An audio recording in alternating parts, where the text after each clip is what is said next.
Muy buenos días. Es un privilegio poder exponer la palabra aquí en Salou y más en los tiempos que estamos hoy en día, como comentaba ahora Tino. Vivimos hoy en día en un mundo que ha dado la espalda a Dios y que ensalza al hombre. Un hombre que se cree autosuficiente. Y lo peor de todo es que eso es el mundo. Pero Santiago, como vamos a ver, habla a los creyentes. Y esto también ha entrado dentro de la Iglesia, entendida como institución. Tenemos un hombre que se cree autosuficiente, orgulloso y que da la espalda a Dios. En el capítulo 4, Santiago va a confrontar a sus lectores de aquella época y de ahora con la mundanalidad. Y en los versículos que vamos a tratar, concretamente, va a hablar de la autosuficiencia, producto del orgullo. El texto nos muestra cómo la arrogancia, el pecado de la arrogancia, nos lleva a la insensatez, porque es una absoluta insensatez, de hacer planes sin Dios. Es una absoluta insensatez. Planificar sin orar a Dios es arrogancia y es orgullo. La idea más importante, si se tienen que quedar con una idea en toda la mañana, es que debemos someternos a la voluntad de Dios. Se lo voy a volver a repetir. Debemos someternos a la voluntad de Dios. Y vamos a comenzar, vamos a leer los versículos 13 y 14. Y durante toda la exposición van a ir saliendo 4 enseñanzas. Los versículos 13 y 14 los releemos, dicen: vamos ahora, los que decís, hoy y mañana iremos a tal ciudad y estaremos allá un año y traficaremos y ganaremos, cuando no sabéis lo que será mañana. Porque, ¿qué es vuestra vida? Ciertamente es neblina que aparece por un poco de tiempo y luego se desvanece. Los judíos han sido y siguen siendo grandes comerciantes. Y esa imagen la va a utilizar Santiago de una forma muy práctica para que los lectores de la época pudieran entender lo que les iba a comentar, con una imagen propia, pero que nosotros también la vamos a entender porque es bastante fácil. Y si acaso la adaptaremos ahora a nuestro día de hoy.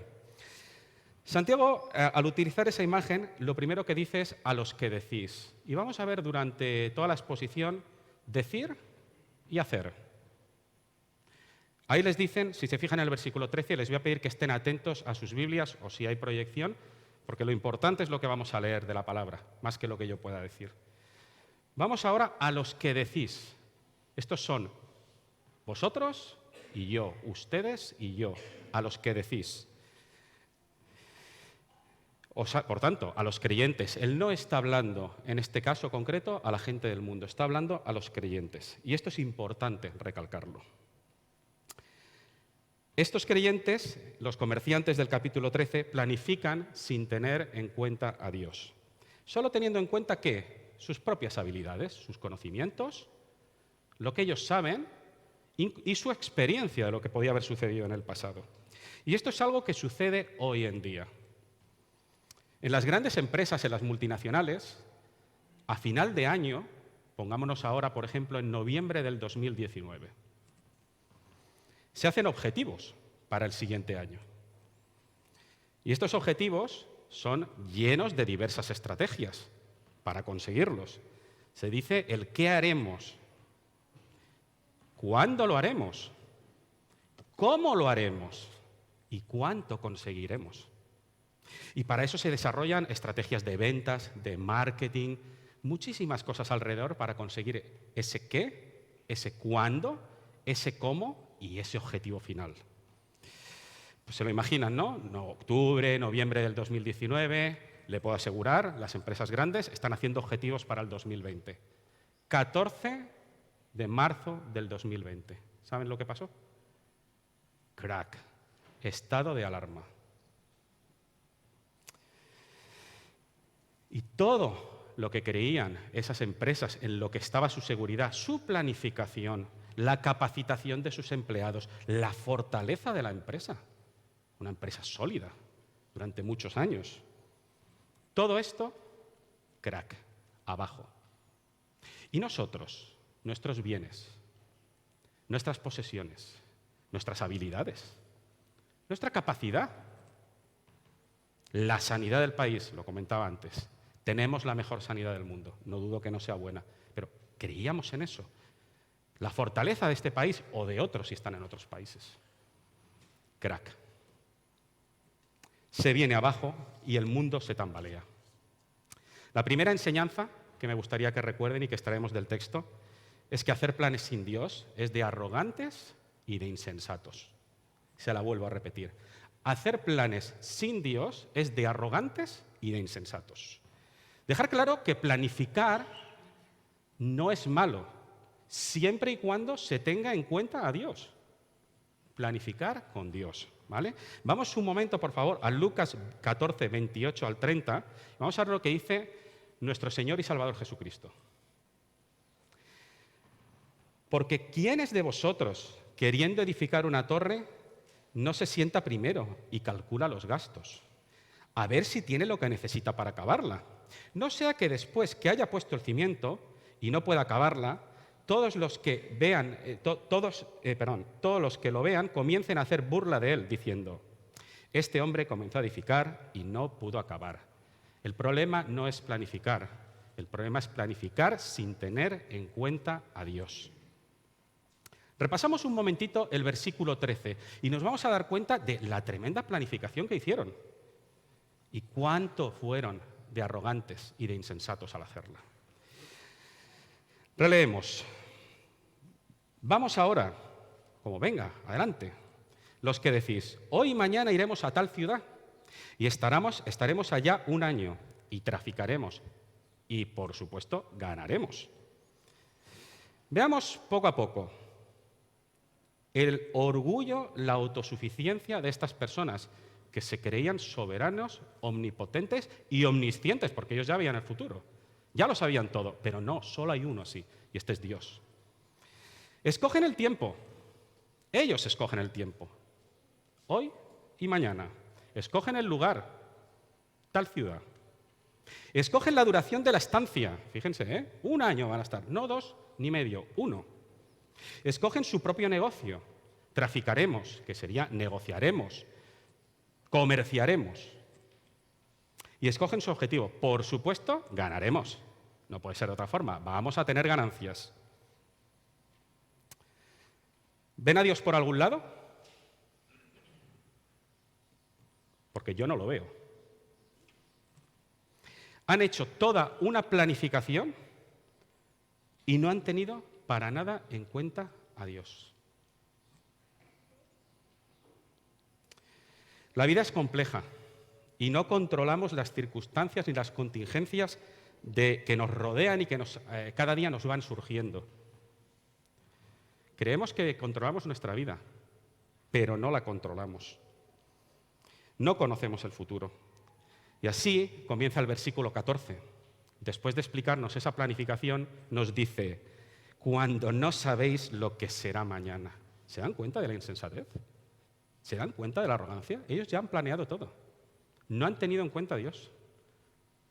Y Santiago les recuerda: si no sabéis lo que será mañana, no lo sabéis. Por ejemplo, una persona, hay muchos ejemplos, pero os voy a poner uno. Dice: yo estudiaré esto, ya ha escogido. Cuando acabe de estudiar lo que he escogido o lo que yo he planificado, porque todavía no he empezado, yo trabajaré de esto. ¿Cuántos de ustedes han estudiado una cosa y trabajan de otra cosa que no tiene nada que ver? ¿Cuántos? No, pero yo ya he escogido lo que voy a estudiar. Y además, de lo que voy a trabajar. Luego me casaré con tal edad y tendré 2 hijos. ¿Has orado a Dios para que te muestre si esa es su voluntad? ¿Tienes en cuenta a Dios en tus planes? Acuérdense de lo que nos dice Santiago: cuando no sabéis lo que será mañana. ¿Tienes a cuenta a Dios en tus planes? Recuerden Proverbios 27:1. No te jactes del día de mañana, porque no sabes qué dará de sí el día. No lo sabemos y Proverbios nos lo recuerda. No sabes qué dará de sí el día. No lo sabes. Jesús nos enseña de una forma maravillosa, increíble, el control que tenemos nosotros sobre nuestras vidas en Lucas 12, 16 al 21. Por favor, acompáñame a Lucas 12, del 16 al 21, para ver qué nos dice nuestro Maestro Jesús. También les refirió una parábola, diciendo: la heredad de un hombre rico había producido mucho. Y él pensaba dentro de sí, diciendo: ¿qué haré? Porque no tengo dónde guardar mis frutos. Y dijo: esto haré, derribaré mis graneros y edificaré mayores, y allí guardaré todos mis frutos y mis bienes. Y diré a mi alma: alma, muchos bienes tienes guardados para muchos años, repósate, come, bebe, regocíjate. Pero Dios le dijo: ay, los peros, necio, esta noche vienen a pedirte tu alma, y lo que has provisto, ¿de quién será? Así es el que hace para sí tesoro y no es rico para con Dios. Él no sabía que le iban a pedir el alma esa noche.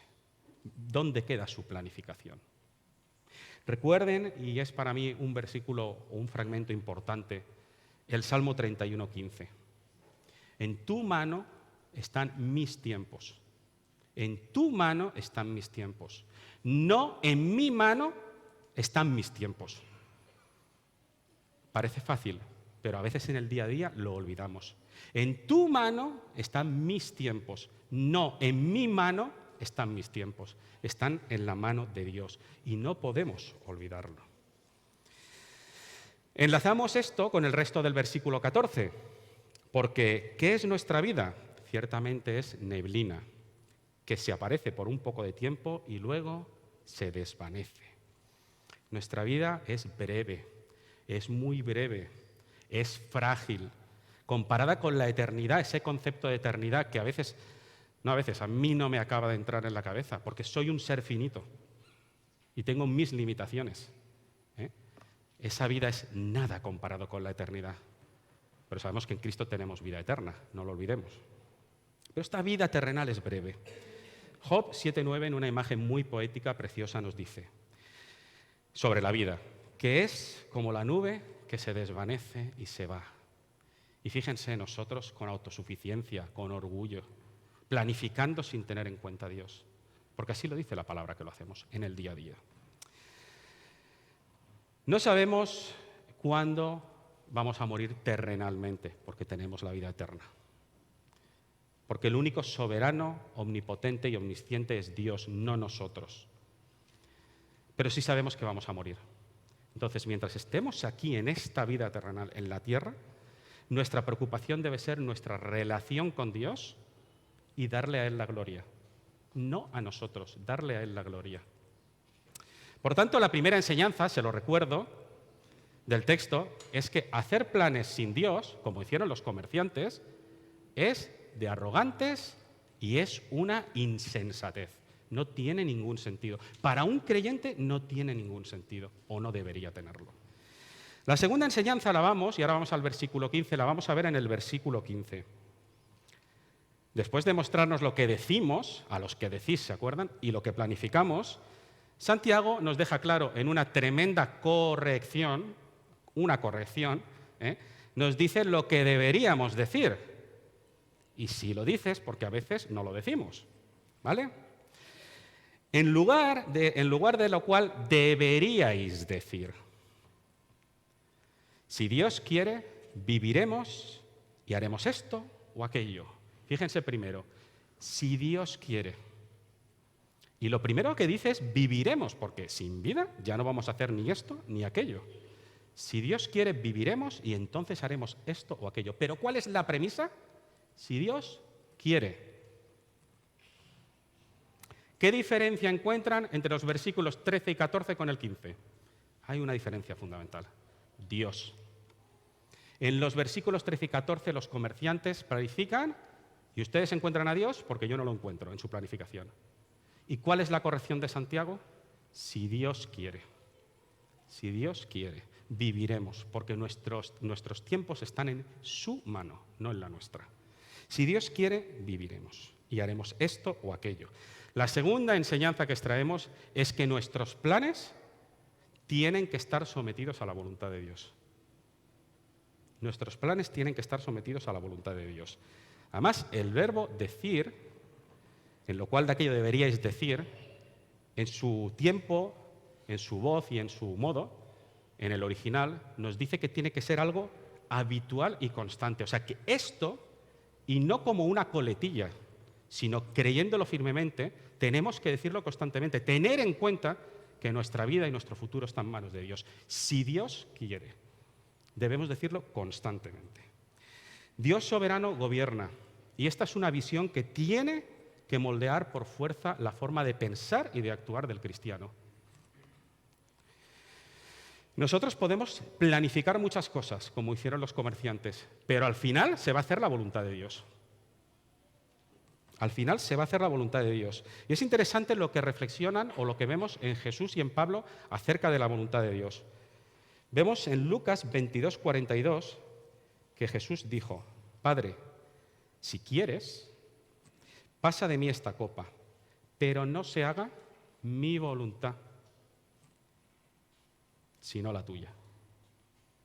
Siempre la voluntad de Dios. En Mateo 6:9 en adelante, en el Padre Nuestro, Jesús nos dice: vosotros pues oraréis así: Padre nuestro que estás en los cielos, santificado sea tu nombre, venga tu reino, hágase tu voluntad, no mi voluntad, sino tu voluntad, que se haga la voluntad de Dios. Y Pablo, en un ejemplo más cotidiano, en una preparación de un viaje, en Romanos 1:10 nos dice, en su deseo de visitar a Roma, como si nosotros planificáramos un viaje, pues de vacaciones o de fin de semana, o salir a dar un paseo, ¿vale? Rogando que de alguna manera tenga a fin, por la voluntad de Dios, un próspero viaje para ir a vosotros. Fíjense si quito por la voluntad de Dios. Rogando que de alguna manera tenga a fin un próspero viaje para ir a vosotros. ¿Pero qué incluye aquí Pablo? ¿Qué incluye? Por la voluntad de Dios. Tiene presente que nuestro Dios soberano reina y que es su voluntad, no nuestra voluntad, por la voluntad de Dios.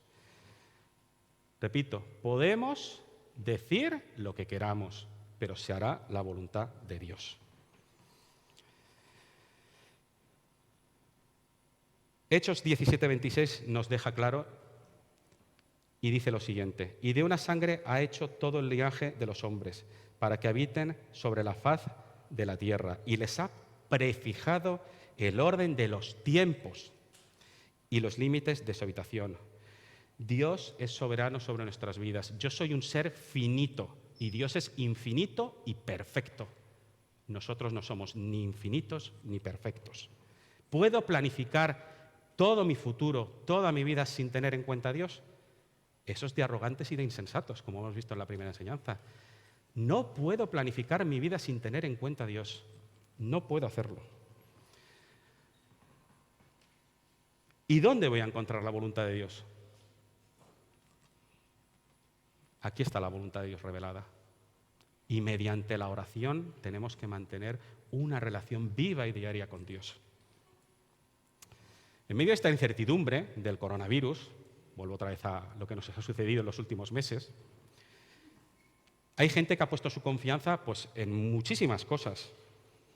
Ha puesto su confianza en el estado del bienestar, en el sentido de las coberturas que ha habido, por tema de gente que se ha quedado sin trabajo. Hay gente que pone su confianza en los médicos, en las vacunas. Está bien.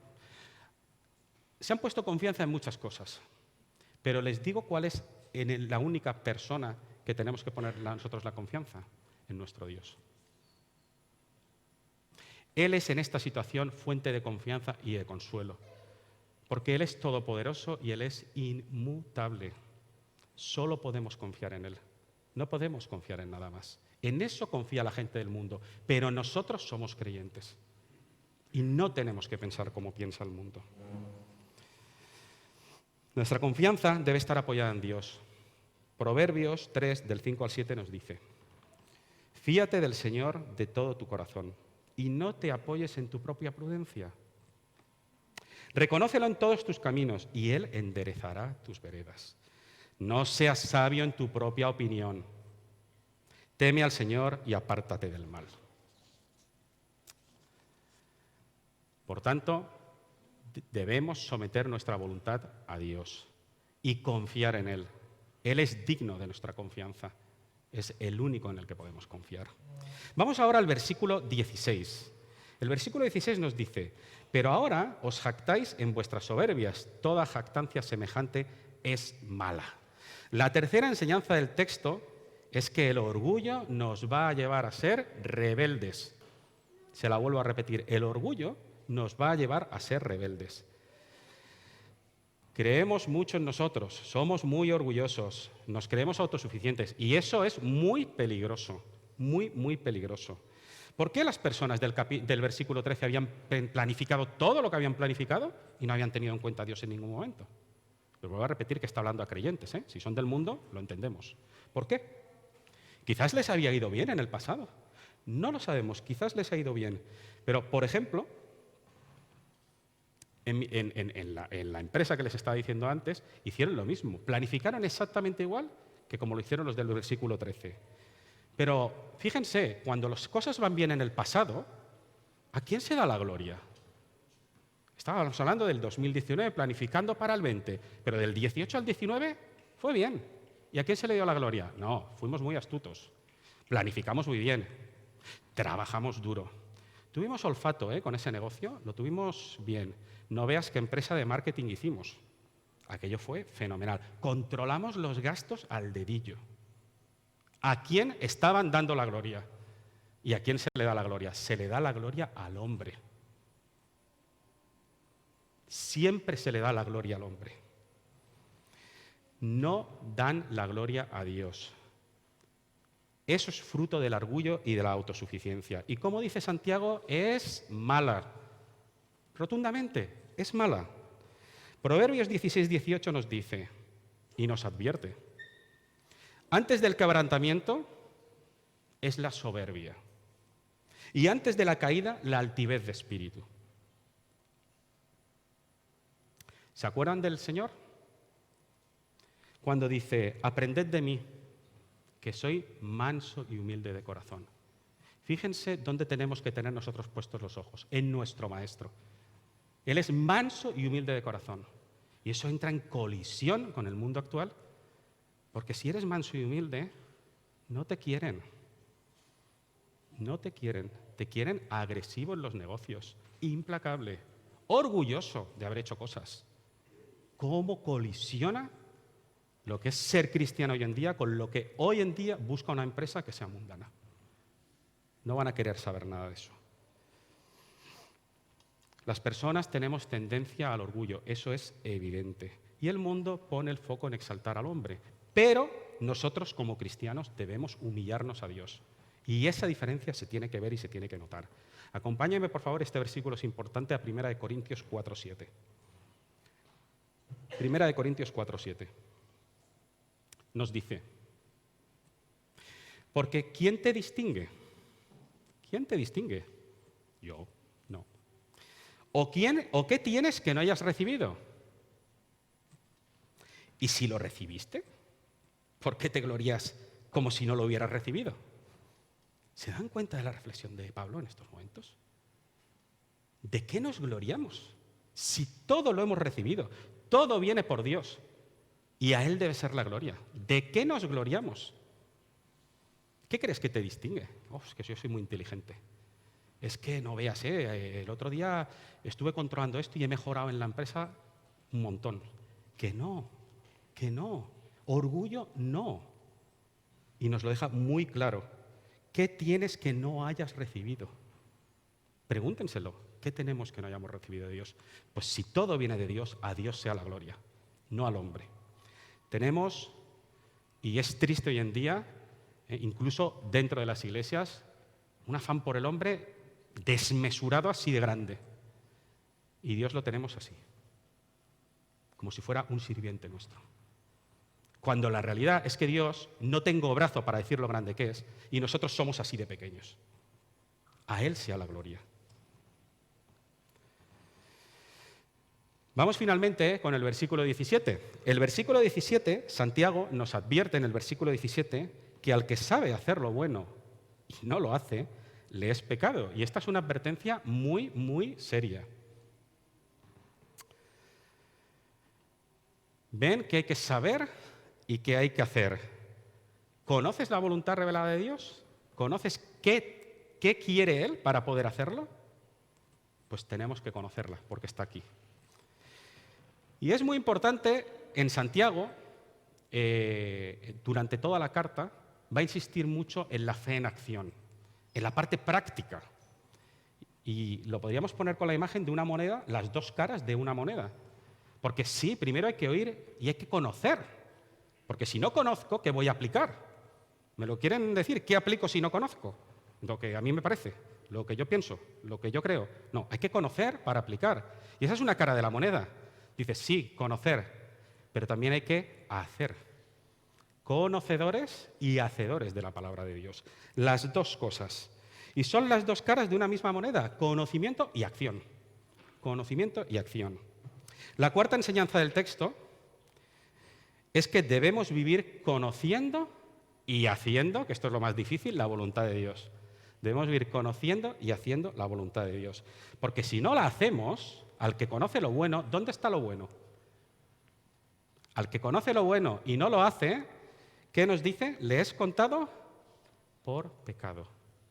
Entonces, es una advertencia y es seria. Si conocemos lo bueno, hay que ponerlo en acción. Y hay que orar a Dios para que Él nos ayude a hacerlo. En nuestra debilidad somos muy frágiles y muy débiles, pero Dios puede actuar mediante nosotros. Lo sabemos, ¿no? Muy bien. Conocer la voluntad de Dios nos lleva a no vivir para nuestros propios deleites. Nuestras metas personales muchas veces tienen que quedar a un lado y no podemos ignorar al prójimo. Santiago insiste mucho en esto durante toda la carta. Por ejemplo, en el versículo 4:3 nos dice, pedís y no recibís, porque pedís mal para gastar en vuestros deleites. Pedimos mal. ¿En quién nos centramos? En yo. Yo también, ¿eh? Y segundo, también yo. Pues no, pedimos mal, porque pedimos para nuestros deleites. Y Santiago 1:27 ya nos apunta y nos dice hacia dónde tenemos que ir. La religión pura y sin mácula delante de Dios el Padre es esta: visitar a los huérfanos y a las viudas en sus tribulaciones y guardarse sin mancha del mundo. Los huérfanos y las viudas representan a los desvalidos de la sociedad, que en aquella época eran los huérfanos y las viudas. Entonces, ¿hacia qué está apuntando? Menos hacia mí y más hacia el prójimo. Menos hacia mí y más hacia el prójimo.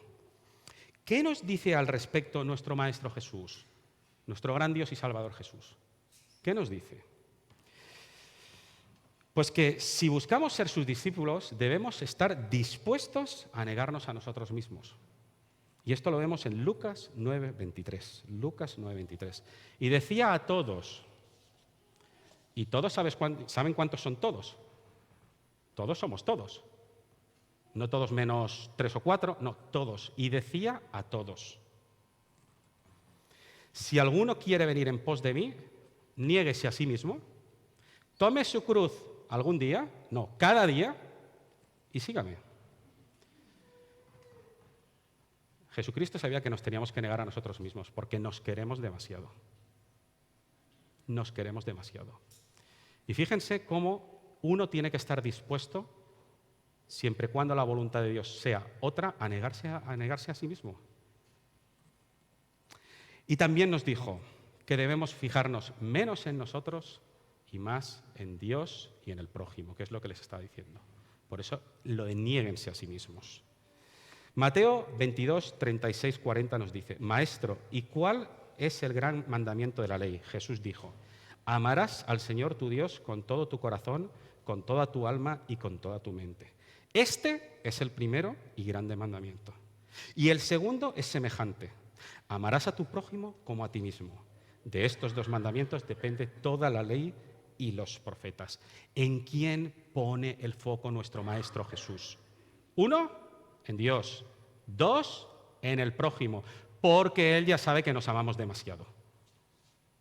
Amarás a tu prójimo como a ti mismo. Por tanto, si seguimos las enseñanzas de nuestro Maestro, tenemos que fijarnos, 1, en Dios, 2, en nuestro prójimo, y comenzar a relativizar lo tanto que nos fijamos en nosotros. Así que, resumiendo, debemos conocer la voluntad de Dios y debemos hacerla. No basta con oír, no basta solo con decir, hay que también hacer como nos invita Santiago. Y en medio de nuestras dificultades, por nuestra naturaleza caída, tenemos que orar a Dios para que nos ayude de forma muy importante a hacer, a ser hacedores, no solo a hablar o a decir. Les digo una cosa, lo que les he comentado no es un tema de conocimiento, no es un tema de incapacidad, es un tema de rebeldía. Es un tema de rebeldía el hacer la voluntad de Dios. ¿Porque saben por qué? Porque queremos hacer la nuestra. Y la nuestra puede no coincidir con la de Dios. Es un tema de rebeldía. ¿Hacemos la voluntad de Dios? Deberíamos pensarlo todos, yo también. Muy bien, vamos a recordar las 4 enseñanzas que hemos visto y de ahí extraeremos 4 aplicaciones para el día de hoy, para la actualidad, que nos vendrá bien para reflexionar y sobre todo en este contexto que estamos hoy en día con el tema de la pandemia. La primera de las 4 enseñanzas es que hacer planes sin Dios, como los comerciantes, ¿se acuerdan del principio de la predicación? Es arrogancia e insensatez. Es de arrogantes e insensatos hacer planes sin Dios. ¿Vale? La segunda es que nuestros planes tienen que estar sometidos a la voluntad de Dios. Como deberíais decir, si Dios quiere, nuestros planes deben estar sometidos a la voluntad de Dios. La tercera es que el orgullo nos lleva a ser rebeldes. Y la cuarta es que debemos vivir conociendo las 2 caras de la moneda y haciendo la voluntad de Dios. 4 aplicaciones en relación a las enseñanzas. La primera, por supuesto, no debemos hacer planes sin tener en cuenta a Dios. Oración, oración y oración. No debemos hacer planes sin tener en cuenta a Dios. La segunda, debemos someternos a la voluntad de Dios, conociendo su palabra y orando para saber cuál es su voluntad. Él nos ayudará seguro. La tercera, debemos desconfiar de nosotros mismos, porque somos orgullosos. Y esto nos puede llevar a la rebeldía. ¿Y saben en quién debemos confiar? En Dios, que Él es perfecto e inmutable. Nosotros somos muy variables y demasiado imperfectos. La última, debemos dar siempre la gloria a Dios. Únicamente la gloria a Dios y toda la gloria a Dios. Con lo que decimos y con lo que hacemos con nuestras vidas. Porque de Él y por Él y para Él son todas las cosas. A Él sea la gloria por los siglos. Amén. Dios le bendiga.